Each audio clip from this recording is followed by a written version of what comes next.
اور اب تو حال یہ ہو گیا ہے کہ ساری چیزوں سے تعلق توڑ کر ہم نے سارے رشتے اپنے موبائل سے جوڑ لیے ہیں۔ اس وقت ہمارا سب سے قریبی رشتہ دار اگر کوئی ہے تو وہ اپنا موبائل ہے۔ یہ ہنسنے کی بات نہیں ہے، یہ بہت نقصان کی بات ہے۔ اس قدر قریبی رشتہ، ماں باپ سے بھی زیادہ قریبی رشتہ موبائل سے، باپ سے بھی قریبی رشتہ موبائل سے، بیوی سے بھی زیادہ قریبی رشتہ موبائل سے۔ آپ کہیں گے اتنا قریبی رشتے کی آپ بات کرتے ہیں؟ ہم کہتے ہیں جو جتنا قریبی رشتہ دار ہوتا ہے اس پر توجہ اتنی زیادہ ہوتی ہے، اس سے پیار اتنا زیادہ ہوتا ہے، اس کی طرف توجہ اتنی زیادہ ہوتی ہے، اس سے لگن اتنا زیادہ ہوتا ہے۔ ہماری آنکھ ابھی بستر پر کھلی نہیں ہوتی اور ہم سیدھا ہاتھ اٹھا کر کے آدھی آنکھیں بند ہوتی ہے اور آدھی آنکھیں کھلی ہوتی ہے اور ہم پہلے اپنے موبائل کی طرف ہاتھ بڑھاتے ہیں۔ کسی کا میسج تو نہیں آیا؟ میرے پیارے آقا صلی اللہ علیہ وسلم کے پیارے دیوانوں، امی کے پاس بیٹھے ہیں پھر بھی موبائل، بیوی کے پاس بیٹھے ہیں پھر بھی موبائل، والد کے پاس بیٹھے ہیں پھر بھی موبائل۔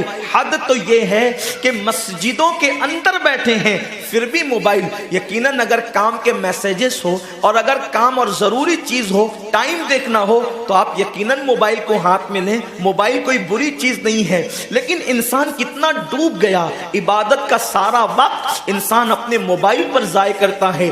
وقت کی قلت، انسان بار بار شکایت کرتا ہے وقت کی قلت دامنگیر ہے، ٹائم میرے پاس نہیں ہے، وقت میرے پاس نہیں ہے، میں بہت مصروف ہو گیا ہوں، میں بہت بزی ہو گیا ہوں۔ لیکن اس کو دیکھو کہ رات کے 2-2 3-3 بجے تک کے آن لائن رہتا ہے بلا ضرورت۔ ضرورت ہے تو کوئی بات نہیں، بلا ضرورت۔ میرے آقا صلی اللہ علیہ وسلم کے دیوانوں، موت کی تلوار ہمارے سروں پہ لٹک رہی ہے اور ہمیں جلد سے جلد موت کی تیاری کرنا ہے۔ صوفیہ فرماتے ہیں جیسے سورج غروب ہونے والا ہوتا ہے تو کسان نظر سورج پر رکھتا ہے اور جلدی جلدی کام نپٹانے کی کوشش کرتا ہے۔ اس کو یاد ہے یہ بات، اس کے ذہن میں یہ بات کہ آج کا سورج غروب ہونے سے پہلے میں نے اپنے کام کو مکمل کر دینا ہے تاکہ کل کا سورج طلوع ہونے کے بعد میں نے پھر بیج بو کر کے آگے کا کام کرنا ہے۔ میرے آقا صلی اللہ علیہ وسلم کے دیوانوں، وہ کسان اگر یہ سورج غروب ہوتے ہوتے مر گیا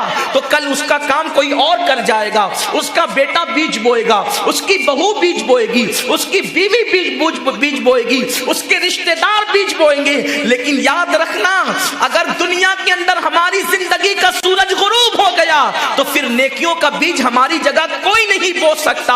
اللہ رب العزت نے کبھی ماہ رمضان کی شکل میں، کبھی شب برات کی شکل میں، کبھی شب قدر کی شکل میں، کبھی اللہ اکبر ماہ شعبان کی شکل میں، کبھی لیلۃ البراء کی شکل میں، کبھی شب معراج کی شکل میں، کبھی لیلۃ الجمعہ کی شکل میں یہ حسین قیمتی لمحات ہمیں اس لیے عطا فرمائے ہیں کہ میرے بندے اگر تو گناہوں کے اندر ڈوب گیا ہے، یہ مخصوص راتیں تجھے دے رہا ہوں، مخصوص دن تجھے دے رہا ہوں، ان راتوں میں میری عبادت کر لے، ان دنوں میں میری عبادت کر کے مجھے راضی کر لے تاکہ میں تیری مغفرت کر دوں۔ اشہد ان محمد رسول